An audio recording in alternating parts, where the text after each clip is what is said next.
بسم اللہ الرحمن الرحیم ثم یأتی اسطوانۃ ابی لبابۃ التی ربط بها نفسه حتی تاب اللہ علیہ وہی بین القبر والمنبر ویصلی ما شاء نفلا ویتوب الی اللہ ویدعو بما شاء۔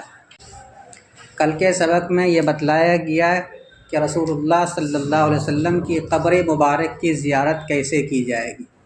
اسی طریقے سے آپ کے قبر اطہر کے بغل میں جو دو بڑے صحابہ خلفائے راشدین میں سے لیٹے ہوئے ہیں، حضرت ابوبکر صدیق اور حضرت عمر فاروق رضی اللہ عنہما، ان دونوں کی قبر کی زیارت کیسے کی جائے گی اور کیا پڑھنا ہے، تفصیلات کے ساتھ آپ پڑھ چکے۔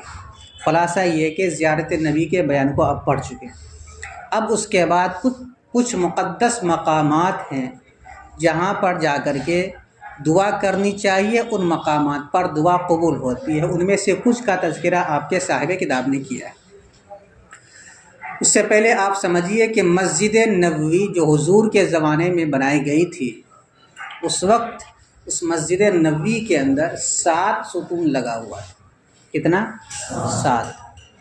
اور یہ سب کے سب روضۃ من ریاض الجنہ کے دائرے کے اندر آتا ہے۔ انہی ستونوں میں سے ایک ستون ہے ستون ابی لبابہ ابن منذر رضی اللہ عنہ۔ اسی طریقے سے ایک ستون ہے جس کا نام ہے ستون جبرائیل، ایک ستون ہے ستون حنانہ، ایک ستون ہے جس کا نام ہے ستون وفود، ایک ستون ہے جس کا نام ہے ستون حرس، ایک ستون ہے جس کا نام ہے ستون سریر۔ اس طرح کے تقریباً 7 ستون ہیں۔ یہ 7 ستون وہ ہیں جہاں پر کوئی آدمی کھڑے ہو کر کے اگر کوئی دعا مانگے یا نماز پڑھ کر کے دعا مانگے تو وہ دعا ان کی ضرور قبول ہوتی ہے۔ ان میں سے 2 کا تذکرہ کیا ہے۔ ایک ہے ستون ابی لبابہ ابن منذر رضی اللہ عنہ۔ اس کا پس منظر یہ ہے کہ حضور صلی اللہ علیہ وسلم جب مدینہ منورہ ہجرت کر کے تشریف لائے تو اس وقت مدینہ کے اطراف میں یہودوں کے 3 قبیلے آباد تھے، بنو نذیر، بنو قینقاع، بنو قریظہ۔ بنو قریظہ کے لوگ مسلمانوں سے بہت زیادہ دشمنی کرتے تھے، موقع کے تلاش میں رہتے تھے، کوشش یہ رہتی تھی کہ کسی بھی زاویے سے مسلمانوں کو اور حضور کو پریشان کیا جائے۔ چنانچہ حضور جب مدینہ آئے تو ان سے معاہدہ کیا۔ معاہدہ یہ کیا کہ باہر سے اگر کوئی حملہ آور ہوتا ہے ہم پر یا تم پر تو ہم ایک ساتھ مل کر کے ان کا مقابلہ کریں گے۔ ہم پر کوئی حملہ آور باہر سے ہوتا ہے تو تم بھی ہمارا ساتھ دو گے، تم پر حملہ آور ہوتا ہے تو ہم تمہارا ساتھ دیں گے۔ یہ معاہدہ ہو گیا تھا۔ اس میں یہ تینوں لوگ بھی شریک تھے، تینوں قبیلے کے لوگ بھی شریک تھے، جس میں سے بنو قریظہ بھی تھے۔ لیکن ایک موقع پر، غزوے کے موقع پر انہوں نے بدعہدی کی اور کھلم کھلا حضور کے خلاف بغاوت کی انہوں نے، اور حضور کو مارنے کی کوشش کی۔ تو اللہ کے رسول نے اعلان کر دیا کہ ان کے قبیلے کا محاصرہ کر لیا جائے، اور محاصرہ کر لیا گیا۔ تقریباً 15 دن یا اس سے زائد محاصرہ رہا قبیلہ بنی قریظہ کا۔ اسی دوران بنو قریظہ کے لوگوں نے، ایک صحابی ہیں جو قبیلہ اوس سے تعلق رکھتے تھے، حضرت لبابہ ابن منذر رضی اللہ عنہ، ابو لبابہ ابن منذر رضی اللہ عنہ، ان کو بلایا، اور بلانے کے بعد ان کے سامنے صورتحال کو رکھا اور مشورہ کیا کہ حضور کا منشا کیا ہے، حضور کیا چاہتے ہیں۔ اور ان کے سامنے عورتیں اور بچے رونے لگے، چلانے لگے۔ تو یہ منظر دیکھ کر کے انہوں نے بتلایا کہ تمہارے لیے عافیت اسی میں ہے کہ تم حضور کے فیصلے کو قبول کرو، ورنہ بصورت دیگر تم سبھوں کو مار دیا جائے گا۔ گلے کی طرف انہوں نے اشارہ کیا۔ یہ اشارہ کرنے تو کر چکے، لیکن افسوس ہوا کہ میں نے حضور کے راز کو فاش کر دیا ان کے سامنے، بہت افسوس ہوا۔ اور اسی افسوس اور ندامت کی وجہ سے وہ آئے مسجد نبوی، اور مسجد نبوی میں ایک ستون کے ساتھ اپنے آپ کو باندھ دیا، اور یہ معاہدہ کیا کہ جب تک اللہ کے رسول اپنے ہاتھ سے مجھے نہیں کھولیں گے میں اسی طریقے سے بندہ رہوں گا۔ چنانچہ صرف نماز کے وقت ان کی بیٹی آتی یا قضاء حاجت کے وقت ان کی بیٹی آتی، کھول دیتی، اور یہ نماز پڑھ لیتے یا اپنی ضرورت پوری کر لیتے، پھر اس کے بعد ان کو باندھ دیا جاتا۔ نہ کھاتے، نہ پیتے، نہ کسی سے بات کرتے، یہاں تک کہ کمزوری بہت زیادہ آگے اس کے بعد بہت ساری چیزیں ان کو دکھائی دینے نہیں لگی، بینائی کمزور پڑ گئی، آنکھ قوت سماعت کمزور پڑ گیا، 7-8 دن گزر جانے کے بعد حضور صلی اللہ علیہ وسلم حضرت ام سلمہ کے یہاں تھے، وہی نازل ہوئی اور یہ کہا گیا کہ ان کی توبہ قبول کر لی گئی۔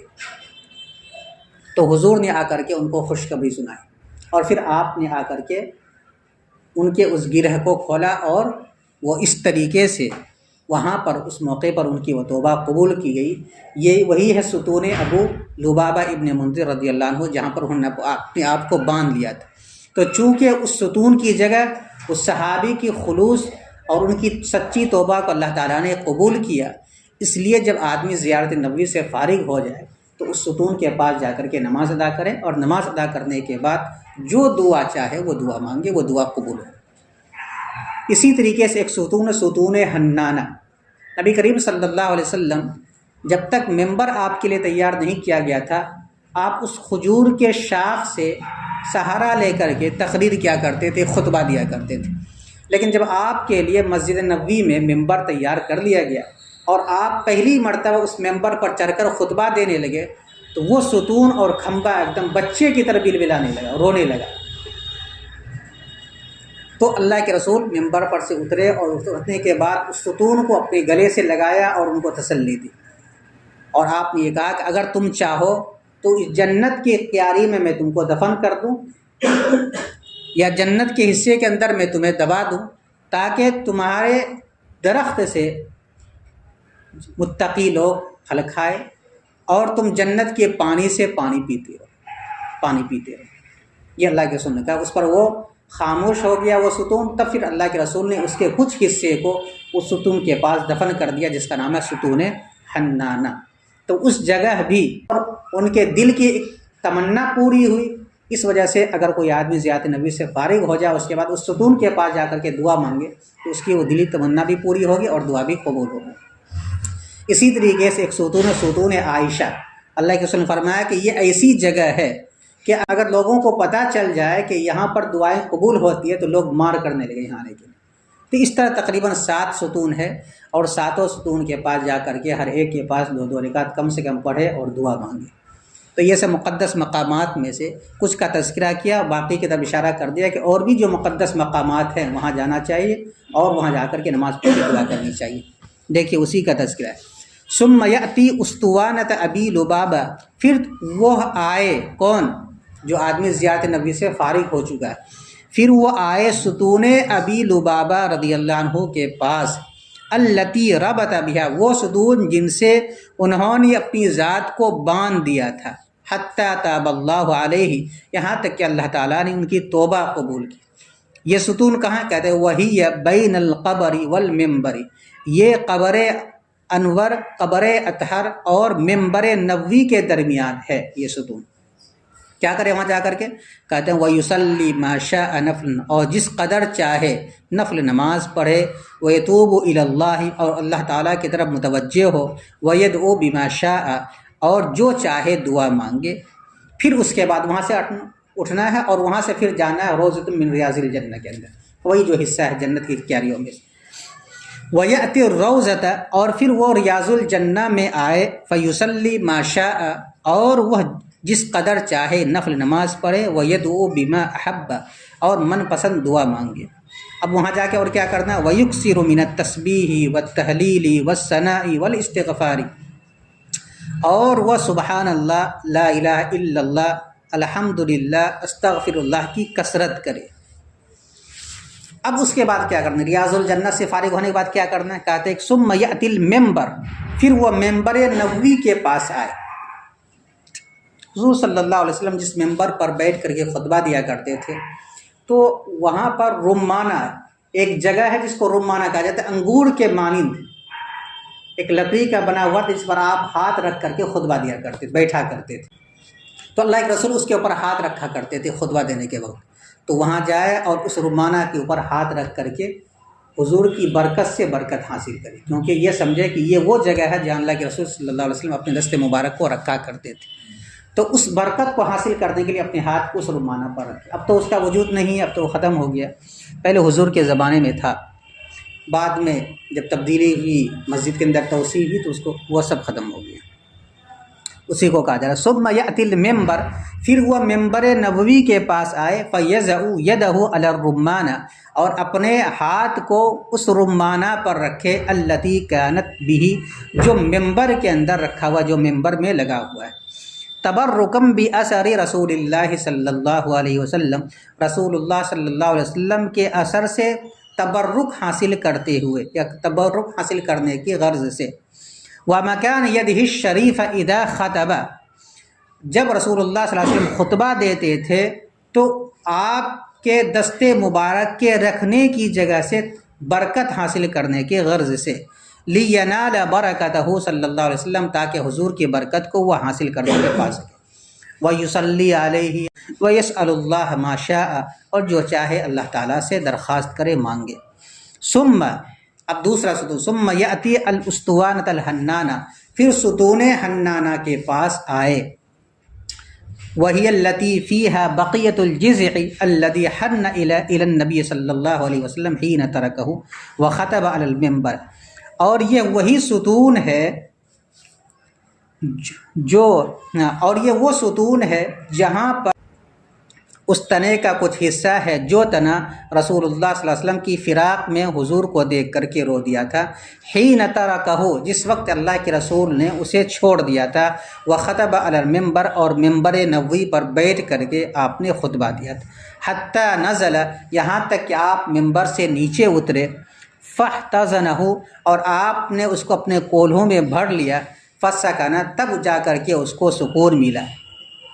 یہ بیان کیا۔ اب اس کے بعد جو وہ جو ممبر نبوی ہے، جہاں آپ بیٹھ کر کے، جہاں آپ کھڑے ہو کر کے نماز پڑھایا کرتے تھے، اب اس کے اکثر حصے کو چھپا دیا گیا، وہاں دیوار دے دی گئی، صرف آپ کے قدم مبارک کے رکھنے کی جگہ کو کھلا رکھا گیا، باقی آپ کے سجدے کی جگہ کو بند کر دیا گیا، تاکہ اس جگہ کی بے حرمتی نہ ہو، کوئی آدمی پاؤں سے اس جگہ کو نہ روندے جہاں پہ اللہ کے رسول نے اپنی پیشانی مبارک کو رکھا ہے۔ تو صرف پاؤں کی جگہ کو کھلا رکھا گیا تاکہ وہاں آدمی اپنے سجدے کی حالت میں سر کو رکھے۔ یہ حضرت ابوبکر صدیق ہی کے زمانے میں ہو گیا، تو آج بھی وہاں دیوار پڑی ہوئی ہے، تو قدم مبارک کی جگہ کو صرف باقی رکھا گیا، مسجد نبی کے اندر باقی ہے، اور محراب کا اکثر حصے کو وہاں دیوار دے کر کے پاٹ دیا گیا۔ یہ دو مقام کا تذکرہ کیا، دو تین مقام کا، ریاض الجنہ کا، ستون حنانہ کا، اسی طرح ستون ابو لبابہ ابن منذر کا۔ اس کے علاوہ اور جو ستون ہے ان کے پاس جائے اور وہاں برکت کی دعا مانگے۔ اس کے علاوہ اور بھی جو مقدس مقامات ہیں وہاں پر جا کر کے بھی دعا کرنی چاہیے۔ وَيَتَبَرَّكُ بِمَا بَقِيَ مِنَ الْآثَارِ النَّبَوِيَّةِ وَالْأَمَاكِنِ الشَّرِيفَةِ، اور برکت حاصل کرے بقیہ آثار نبویہ سے اور مقدس مقامات سے، جس کے بارے میں فضیلت آئی ہے۔ اسی طریقے سے ایک ہدایت یہ بھی دی جا رہی ہے، اسی طرح سے ایک ہدایت یہ بھی دی جا رہی ہے کہ ان راتوں میں جب وہ زیارت نبوی کے لیے مسجد نبوی گیا ہوا ہو، ان راتوں کو غنیمت سمجھے اور خوب عبادت کرے، جس قدر وہ کر سکتا ہو عبادت کرنی چاہیے۔ وَيَسْتَعِدُ فِي إِحْيَاءِ اللَّيَالِ مُدَّةَ إِقَامَتِهِ، اور اپنے ٹھہرنے کی مدت میں راتوں کو زندہ کرنے کی کوشش کرے، راتوں میں عبادت کرنے کی کوشش کرے۔ وَاغْتِنَامِ مُشَاهَدَةِ الْحَضْرَةِ النَّبَوِيَّةِ وَزِيَارَتِهِ فِي عُمُومِ الْأَوْقَاتِ، کہتے ہیں کہ اس وقت میں یہ بھی خیال رکھے کہ جتنا ہو سکے وہ زیارت نبی کرتا رہے، اور زیارت نبوی صلی اللہ علیہ وسلم اور حضور کے دربار میں حاضری کو اکثر اوقات میں غنیمت سمجھتے ہوئے، غنیمت سمجھنے میں کوشش کرتے ہوئے، یہ ترجمہ ہے۔ وَيُسْتَحَبُّ أَن يَخْرُجَ إِلَى الْبَقِيعِ، اب جب یہ فارغ ہو جائے مسجد نبوی سے، اب اس کے بعد کچھ مزارات وغیرہ ہیں جہاں بڑے بڑے حضرات لیٹے ہوئے ہیں، صحابہ کرام یا ازواج مطہرات وغیرہ، تو وہاں جائے اور ان کے لیے دعائیں مغفرت کرے اور اپنے لیے بھی دعائیں مغفرت کرے۔ ان مقامات میں سے جو دو اہم مقام ہیں، ایک ہے جبل احد کے برابر میں ایک وادی ہے جہاں پر شہداء احد کو دفن کیا گیا ہے، جس میں حضرت حمزہ رضی اللہ عنہ بھی ہیں، اور بھی ان کے علاوہ تقریباً 70 صحابہ کرام جو غزوہ احد کے موقع پر شہید ہو گئے تھے، ان کو اسی میدان میں دفن کیا گیا۔ تو اب یہاں سے نکلے مسجد نبوی سے اور وہاں چلے جائیں، یہ تقریباً 4-5 کلومیٹر کے فاصلے پر ہے جبل احد کے نام سے، اور اسی کے وادی میں وہاں شہداء احد مدفون ہے، وہاں جا کر کے دعا مانگے۔ جالیوں سے اس کو گھیر دیا گیا ہے، اندر کوئی نہیں جا سکتا، باہر جالی ہی کے پاس کھڑے ہو کر کے ان کے لیے دعا مانگے۔ پھر وہاں سے واپس آئے جنت البقیع میں، مسجد نبوی سے بالکل شمال میں مشرقی جانب ایک بہت بڑا قبرستان ہے جس کا نام جنت البقیع ہے، بقیع غرقد بھی کہا جاتا ہے۔ وہاں جائے، وہاں تقریباً حضور کے 9 بیویاں مدفون ہیں، اسی طرح حضرت عثمان غنی مدفون ہے، آپ کے صاحبزادے حضرت قاسم مدفون ہے وہاں پہ، اور بھی بہت سارے حضرات صحابہ، تقریباً آپ کے حاشیہ میں لکھا ہے کہ 10,000 سے زائد صحابہ کرام اس قبرستان کے اندر مدفون ہیں۔ تو بہرحال اس قبرستان کی بڑی فضیلت آئی، وہاں آئے، اور وہاں آنے کے بعد پھر وہاں ان لوگوں کے لیے ایثار ثواب کے لیے کچھ طریقہ انہوں نے بتلایا ہے۔ مثلا یہ ہے کہ سورہ یاسین پڑھ لے اگر ممکن ہو، اسی طریقے سے سورہ اخلاص کم سے کم 11 مرتبہ پڑھ لے، آیت الکرسی پڑھ لے، اسی طرح سورہ بقرہ کی ابتدائی اور آخری آیت پڑھ کر کے ان کے لیے دعائیں مغفرت کرے اور اپنے لیے بھی دعا کرے۔ وَيَسْتَحِبُّ أَن يَخْرُجَ إِلَى الْبَقِيعِ، اور مستحب یہ ہے کہ وہ وہاں سے بقیع جائے۔ بقیع سے مراد جنت البقیع نہیں ہے، یہ بقیع سے مراد وہ قبرستان ہے جہاں شہداء احد مدفون ہیں۔ جنت البقیع کے لیے بقیع آخر کا لفظ استعمال کیا گیا۔ اصل بقیع کہا جاتا ہے کچھ جھاڑدار درخت ہوتا ہے، اس کی جڑ جہاں بہت زیادہ کثرت کے ساتھ اس جگہ کو کہا جاتا ہے بقیع، مراد یہاں پر قبرستان، مزار۔ وَيَسْتَحِبُّ أَن يَخْرُجَ إِلَى الْبَقِيعِ، اور مستحب یہ ہے کہ وہ بقیع جائے۔ فَيَأْتِ الْمَشَاهِدَ وَالْمَزَارَاتِ، خصوصاً قبر سید الشہداء حمزہ رضی اللہ عنہ، تو پھر وہ جائے مزارات اور قبروں کے پاس بطور خاص سید الشہداء حضرت حمزہ رضی اللہ عنہ کی قبر کے پاس۔ جب وہاں سے فارغ ہو جائے تو پھر اب وہ آئے ثم الی البقیع الاخر، پھر وہ دوسرے بقیع یعنی بقیع غرقد جنت البقیع کے پاس آئے۔ فیزور العباس والحسن ابن علی، اور وہ زیارت کرے حضرت عباس رضی اللہ عنہ کی اور حضرت حسن بن علی رضی اللہ عنہ کی، وبقیت آل رسول اللہ صلی اللہ علیہ وسلم، اور رسول اللہ صلی اللہ علیہ وسلم کے تمام رشتہ داروں کی۔ ویزور امیر المؤمنین عثمان ابن عفان، اور امیر المؤمنین عثمان ابن عفان رضی اللہ عنہ کی زیارت کرے۔ ابراہیم ابن النبی صلی اللہ علیہ وسلم، اور حضور کے لخت جگر حضرت ابراہیم کی زیارت کرے۔ وازواج النبی صلی اللہ علیہ وسلم، اور حضور کی بیویوں کی زیارت کرے، یعنی ان کے قبروں کے پاس جا کر کے فاتحہ پڑھے۔ وعمتہ، تقریباً 9 بیویاں وہ مدفون ہیں، 2 کو چھوڑ کر کے تقریباً سب وہیں مدفون ہیں، حضرت میمونہ اور حضرت خدیجہ رضی اللہ عنہ، ان دونوں کو چھوڑ کر کے جتنی ازواج مطہرات ہیں سب کے سب اسی جنت البقیع کے اندر مدفون۔ حضرت عائشہ کی قبر ہے، حضرت صفیہ کی قبر ہے، حضرت ام حبیبہ کی قبر ہے، حضرت زینب بنت جہش کی قبر ہے، حضرت زینب بنت خزیمہ رضی اللہ عنہ کی قبر ہے، حضرت اسی طرح اور بھی جو ازواج مطہرات ہیں تقریباً سب کی قبر وہیں پہ۔ وعمتہ، اور آپ کی پھوپھی کی زیارت کرے، آپ کی پھوپھی حضرت صفیہ رضی اللہ عنہ کی زیارت کرے۔ والصحابۃ والتابعین رضی اللہ عنہم، اور صحابہ اور تابعین رضوان اللہ علیہم اجمعین کی زیارت کرے، کیونکہ وہاں پہ بہت سارے لوگ مدفون ہیں۔ صحابہ جب 10,000 سے زائد مدفون ہیں تو آپ اندازہ لگائیں تابعین کتنے مدفون ہوں گے۔ ایسا نہیں کہ ہر ایک کی الگ الگ قبر ہے، ایک قبر میں ختم ہو جاتا ہے۔ وہاں طریقہ کیا ہے کہ ایک طرف سے لوگوں کو دفناتے ہیں، اور جب دوسرے کنارے پر پہنچ جاتے ہیں تو پھر اب اثر انہوں دوبارہ دفنانا شروع کر دیتے ہیں۔ اس دوران ان کی ہڈیاں وغیرہ سب گل جاتی ہے، بہت سارے لوگوں کی نگاہوں سے مستور کر دیا جاتا ہے، جو بھی صورت ہو بہرحال۔ تو وہاں پہ بہت سارے لوگ مدفون ہیں، ہندوستان کے بھی بہت بڑے بڑے علماء وہاں پر مدفون ہیں۔ بہرحال وہاں جانا چاہیے اگر موقع ملے تو۔ خاص وقت ہے اس کے کھلنے کا، اس کے دروازے کے کھلنے کا، اس وقت میں جائے آدمی اندر گھس کر کے زیارت کرے۔ عورتوں کو جانا اس کے اندر ممنوع ہے، عورتیں نہیں جا سکتی، صرف مرد وغیرہ جا سکتا ہے۔ وَيَزُورُ الشُّهَدَاءَ احد، اور احد کے شہداء کی زیارت کرے، یہ اوپر جو آ چکا ہے بقیع اول جس کو کہا ہے، ان کی زیارت کرے۔ وَإِن تَيَسَّرَ يَوْمَ الْخَمِيسِ فَهُوَ أَحْسَنُ، اور اگر جمعرات کا دن ممکن ہو تو یہ زیادہ بہتر ہے۔ بہتر یہ ہے کہ ان کی زیارت کرے، جمعرات کے دن جائے۔ وَيَقُولُ، اور وہ ان سے کہے سلام علیکم بما صبرتم فنعم عقبی الدار، تم آپ پر سلامتی ہو، تم پر سلامتی ہو تمہاری مشقتوں کے عوض، تمہارے صبر کرنے کے عوض تم پر سلامتی ہو۔ اور وہ کہے تمہارے مشقتوں کے عوض تم پر سلامتی ہو، تو آخرت کا گھر کتنا اچھا ٹھکانہ ہے۔ وَيَقْرُ آیۃ الکرسی والإخلاص 11 مرۃ، اور آیت الکرسی پڑھے اور سورہ اخلاص 11 مرتبہ پڑھے۔ وسورۃ یاسین، اور سورہ یاسین پڑھے، ان تیسر اگر آسان ہو پڑھنا اس کے لیے۔ وَيَهْدِي ثواب ذَلِكَ لِجَمِيعِ الشُّهَدَاء، اور اس کا ثواب تمام شہداء کو بخش دے۔ اور ویہدی ثواب ویہدی ثواب ذلک لجمیع الشہداء، اور تمام شہداء کو اس کا ثواب بخش دے، ومن بجوارہم، اور ان لوگوں کو بھی بخش دے جو ان کے آس پاس میں مدفون ہے، من المؤمنین، مؤمنین میں سے، مسلمانوں میں سے۔ اب یہ ہو گیا۔ اب اس کے بعد کچھ مقدس مقامات میں سے ایک مسجد ہے، مسجد قباء۔ حضور نے بتلایا کہ 3 مسجدوں کی جانب باضابطہ زیارت کی قصد سے جایا جا سکتا ہے۔ ایک ہے مسجد نبوی، ایک ہے مسجد حرام، اور ایک ہے مسجد اقصیٰ۔ یہ 3 مسجدوں کی بڑی فضیلت آئی ہے۔ مسجد حرام کے بارے میں اللہ کے رسول نے فرمایا کہ وہاں ایک نماز پڑھنے کے ثواب 1 لاکھ کے برابر ملتا ہے۔ مسجد نبوی کے بارے میں فرمایا کہ وہاں ایک نماز پڑھنے کا ثواب 50,000 کے برابر ملتا ہے، یا 1,000 کے برابر۔ اسی طریقے سے مسجد اقصیٰ کے بارے میں تو بہرحال مختلف فضیلتیں وارد ہیں۔ تو ان تینوں مسجدوں کے بعد اگر کوئی مسجد سب سے زیادہ متبرک ہے اور برکت والی مسجد ہے تو وہ مسجد قباء ہے۔ یہ وہی مسجد ہے کہ جب حضور صلی اللہ علیہ وسلم مکہ المکرمہ سے ہجرت کر کے آئے تھے تو آپ نے اسی قبیلے میں آ کر کے قیام کیا تھا، اور 14 دن قیام کیا تھا، اور وہیں پر آپ نے اس مسجد کی بنیاد رکھی تھی۔ اور پھر اس مسجد کی تعریف قرآن مجید میں بھی اللہ تعالیٰ نے کی ہے، لَمَسْجِدٌ أُسِّسَ عَلَى التَّقْوَىٰ مِنْ أَوَّلِ يَوْمٍ أَحَقُّ أَن تَقُومَ فِيهِ رِجَالٌ يُحِبُّونَ أَن يَتَطَہَّرُوا۔ لہذا اس مسجد میں جائے اور جا کر کے نماز ادا کرے اور دعا مانگے۔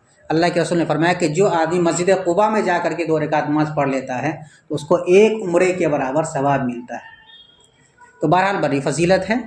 ان 3 مسجدوں کے بعد اس مسجد کی سب سے زیادہ فضیلت ہے، اس لیے وہاں جائے، اور بہتر دن یہ ہے کہ وہ سنیچر کے دن جائے۔ اللہ کے رسول کبھی پیدل جایا کرتے تھے اور کبھی سواری سے جایا کرتے تھے۔ مسجد نبوی سے یا مدینہ سے تقریباً 3 میل کے فاصلے پر یہ مسجد ہے، جہاں ایک آبادی ہے قباء والوں کی، اور وہیں پہ یہ مسجد بنی ہوئی ہے۔ اسی طریقے مسجد ذو قبلتین ہے، مسجد عائشہ ہے، مختلف مساجد وغیرہ۔ وَيَسْتَحِبُّ أَن يَأْتِيَ مَسْجِدَ قُبَاء يَوْمَ السَّبْتِ أَوْ غَيْرَهُ، اور مستحب یہ ہے کہ مسجد قباء جائے سنیچر کے دن یا اس کے علاوہ کسی اور دن، وَيُصَلِّ فِيهِ، اور وہاں نماز ادا کرے، وَيَقُولُ بَعْدَ دُعَائِهِ، اور اپنے دعا کے بعد وہ کہے، بِمَا أَحَبَّ، اپنی پسندیدہ دعا مانگنے کے بعد وہ کہے، یا صریخ المسترخین، اے پکارنے والوں کی پکار سننے والے، یا غیاث المستغیثین، اے فریاد کرنے والوں، اور اے فریاد چاہنے والوں کی فریاد قبول کرنے والے، یا مفرج کرب المکروبین، اور اے مصیبت زدہ کی مصیبتوں کو دور کرنے والے، یا مجیب دعوت المسترین، اے بے قراروں کی پکار پر لبیک کہنے والے، صلی علی سیدنا محمد وآلہ واکشف کربی وحزنی کما کشفت عن رسولہ حزنہ وکربہ فی ھذا المقام۔ آپ درود شریف نازل فرمائیے ہمارے سردار حضرت محمد صلی اللہ علیہ وسلم پر اور ان کے رشتہ داروں پر، اور میرے غم اور میری پریشانی کو دور فرما دیجیے، جیسا کہ آپ نے اپنے رسول سے ان کی غم کو، ان کی پریشانی کو اس جگہ میں دور فرما دیا۔ کیسے دور فرما دیا تھا کہ آپ مکہ المکرمہ سے ہجرت کر کے آئے مدینہ، اور مدینہ میں آ کر کے آپ نے اسی جگہ قیام کیا، اور یہاں آنے کے بعد آپ کو اطمینان نصیب ہوا، اور وہ جو بے چینی اور پریشانی تھی وہ ساری کیا ہو گئی، ختم ہو گئی۔ تو جس طریقے سے آپ نے اپنے نبی سے اس موقع پر یا اس جگہ میں آ کر ان کی پریشانی اور ہموم غموم کو دور کر دیا، اور آپ نے اس جگہ پر ان کے معاونین کو پیدا کر دیا، ٹھیک ہمارے لیے بھی ہماری پریشانی کو دور فرما دیجیے۔ یا حنانو، اے متوجہ ہو کر بخشنے والے، یا منانو، اے احسان کرنے والے، یا کثیر المعروف والاحسان، اور اے بہت زیادہ بھلائی کرنے والے اور احسان کرنے والے، یا دائم النعم، اے بہت زیادہ، اے ہمیشہ انعام کرنے والے، یا ارحم الراحمین، اے بہت زیادہ رحم کرنے والوں میں رحم کرنے والے۔ صلی اللہ علی سیدنا محمد وآلہ وصحبہ وسلم تسلیما دائما ابدا یا رب العالمین آمین۔ اے اللہ درود نازل فرمائیے ہمارے سردار حضرت محمد صلی اللہ علیہ وسلم پر اور ان کے آل و اولاد پر اور ان کے صحابہ پر، اور سلامتی ہمیشہ ہمیش کے لیے جو کبھی ختم نہ ہو، اے دونوں جہاں کے پروردگار آمین۔ استجب دعائی، اے میرے رب میری دعا کو قبول کر دیجیے۔ یہ حسن خاتمہ ہے۔ آپ کے صاحب کتاب نے اپنی کتاب کا آغاز درود شریف سے کیا اور اختتام بھی درود شریف پہ کیا۔ آپ جانتے ہیں کہ درود شریف یہ ایک ایسی عبادت ہے جس کو اللہ تبارک و تعالیٰ قبول کرتے ہی کرتے ہیں، خود اللہ تعالیٰ بھی درود پڑھتے ہیں نبی پر، فرشتے بھی پڑھتے ہیں، اور ایمان والوں کو بھی پڑھنے کی تلقین کی گئی ہے، پڑھنے کا حکم دیا گیا۔ تو آپ کے صاحب کتاب نے انہی تناظر میں اپنی کتاب کی شروعات درود شریف سے کی، بسم اللہ حمد کے بعد درود شریف لایا، اور اس کے بعد پھر اخیر میں درود شریف لا کر کے اپنی کتاب کو مکمل کر کے اشارہ کر دیا کہ اللہ جس طریقے سے آپ جانبین کی درود شریف کو قبول کریں گے، اسی طریقے سے اس کے درمیان میں جو مضامین لکھا گیا ہے اسے بھی آپ قبول کر دیجیے۔ اور اسی کی قبولیت کا یہ ثمرہ ہے کہ آج اس کتاب کو ہم لوگ پڑھ رہے ہیں، تقریباً 400-500 سال سے یہ کتاب درس نظامی میں پڑھائی جا رہی ہے، لوگ پڑھ رہے ہیں، پڑھا رہے ہیں، یہ قبولیت کی دلیل ہے۔ تو آخر میں انہوں نے درود شریف پڑھ کر کے اپنی کتاب کا اختتام کیا، اور درود نازل فرمائے اللہ تبارک، اور اللہ تعالیٰ درود نازل فرمائے ہمارے سردار حضرت محمد صلی اللہ علیہ وسلم پر اور ان کے رشتہ داروں پر اور ان کے صحابہ پر، اور سلامتی نازل فرمائے ہمیشہ ہمیش جو کبھی ختم نہ ہو، اے دونوں جہاں کے پروردگار، آمین ثم آمین۔ آمین کا ترجمہ کہ اللہ ایسا ہی ہو جیسا ہم نے دعا مانگا۔ ایک مرتبہ پھر سے ترجمہ دیکھیں۔ پھر وہ ستون ابی لبابہ ابن المنذر رضی اللہ عنہ کے پاس آئے، یہ وہی ستون ہے جس سے انہوں نے اپنی ذات کو باندھ لیا تھا، یہاں تک کہ اللہ تعالیٰ نے اس کی توبہ قبول کر لی۔ اور یہ ستون قبر نبوی اور ممبر نبوی کے درمیان ہے، اور وہ نماز پڑھے جس قدر چاہے، نفل نماز، اور اللہ تعالیٰ کی طرف متوجہ ہو کر کے توبہ مانگے، اور جو چاہے دعا مانگے۔ اس کے بعد کیا کرنا ہے؟ پھر وہ ریاض الجنہ آئے اور جس قدر چاہے وہ نفل نماز پڑھے اور پسندیدہ دعا مانگے، اور سبحان اللہ، لا الہ الا اللہ، الحمدللہ، استغفر اللہ کثرت کے ساتھ پڑھے۔ تیسرا کام کیا کرنا ہے؟ ثم یأتی المنبر، پھر وہ ممبر نبوی کے پاس آئے اور اپنے ہاتھ کو اس رمانہ پر رکھے جو ممبر میں ہے، رسول اللہ صلی اللہ علیہ وسلم کے اثر مبارک سے تبرک حاصل کرنے کی غرض سے، اور آپ کے دست مبارک کے رکھنے کی جگہ سے تبرک حاصل کرنے کی غرض سے جب آپ خطبہ دیا کرتے تھے اسے پکڑ کر کے یا اسے چھو کر، تاکہ وہ حضور صلی اللہ علیہ وسلم کی برکت کو پا سکے، اور وہ وہاں نماز پڑھے اور اللہ تعالیٰ سے جو چاہے مانگے۔ پھر ستون حنانہ کے پاس آئے، اور یہ وہی ستون ہے جہاں پر اس کھجور کا کچھ حصہ مدفون ہے جو رسول اللہ صلی اللہ علیہ وسلم کے فراق میں حضور کو دیکھ کر کے رو دیا تھا جب اللہ کے رسول نے اسے چھوڑ دیا تھا۔ جس وقت اللہ کے رسول نے اسے چھوڑ دیا تھا اور ممبر نبوی پر خطبہ دینے کے لیے آپ تشریف لے گئے، یہاں تک کہ آپ اترے اور آپ نے اسے گلے لگایا، تو پھر جا کے اسے سکون ملا، اور وہ بقیہ آثار نبویہ اور مقدس مقامات سے برکت حاصل کرے، اور اپنے ٹھہرنے کی مدت میں راتوں کو جاگنے میں کوشش کرے، اور اکثر اوقات میں زیارت نبوی اور حضور کے مشاہدے کی غنیمت میں کوشش کرے۔ اور مستحب یہ ہے کہ وہ بقی جائے، بقی سے مراد شہداء احد کے جو مزارات ہیں وہاں جائے۔ پھر وہ آئے مزارات پر اور قبروں پر بطور خاص سید الشہداء حضرت حمزہ رضی اللہ عنہ کے قبر پر۔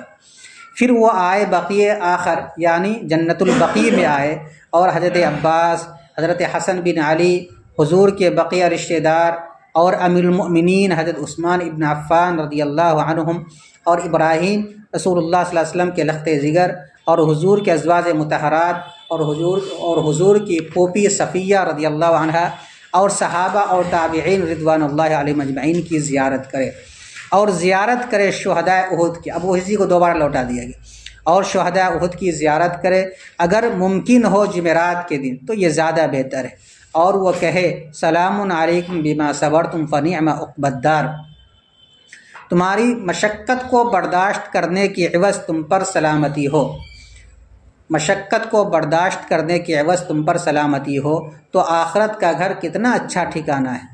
اور وہ آیت الکرسی پڑھے، اور 11 مرتبہ سورہ اخلاص پڑھے، اور سورہ یاسین پڑھے اگر آسان ہو پڑھنا، اور اس کا ثواب تمام شہداء کی روح کو پہنچائے، اور اس کے آس پاس میں مدفون ایمان والے لوگوں کو پہنچائے۔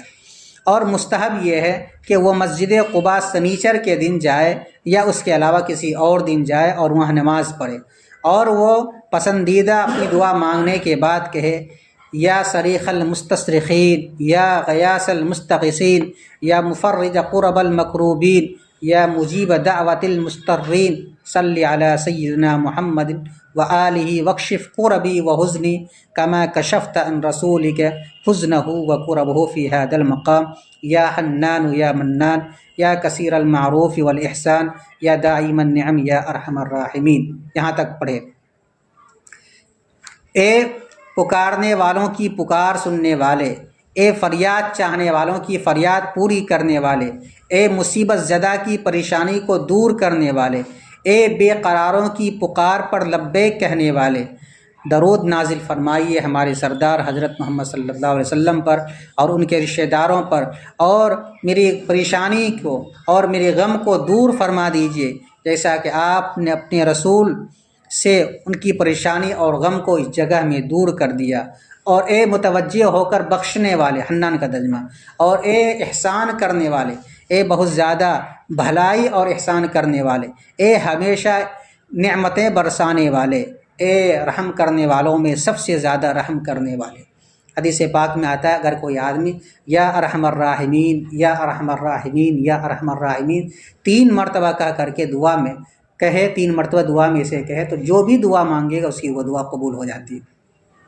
تو یہاں تک دعا ہوگی مکمل. وصلی اللہ علی سیدنا، یہ دعا مکمل ہونے کے بعد اب کتاب کے اختتام کیا جا رہا ہے کس کے اوپر؟ درود شریف کے اوپر. وصلی اللہ علی سیدنا محمد وعلی آلہ وصحبہ وسلم تسلیما دائما ابدا یا رب العالمین آمین. اللہ تعالیٰ درود نازل فرمائے ہمارے سردار حضرت محمد صلی اللہ علیہ وسلم پر اور ان کے رشتہ داروں پر اور ان کے اصحاب پر، اور سلامتی نازل فرمائے ہمیشہ ہمیشہ نہ ختم ہونے والی سلامتی. اے دونوں جہاں کے پروردگار آمین.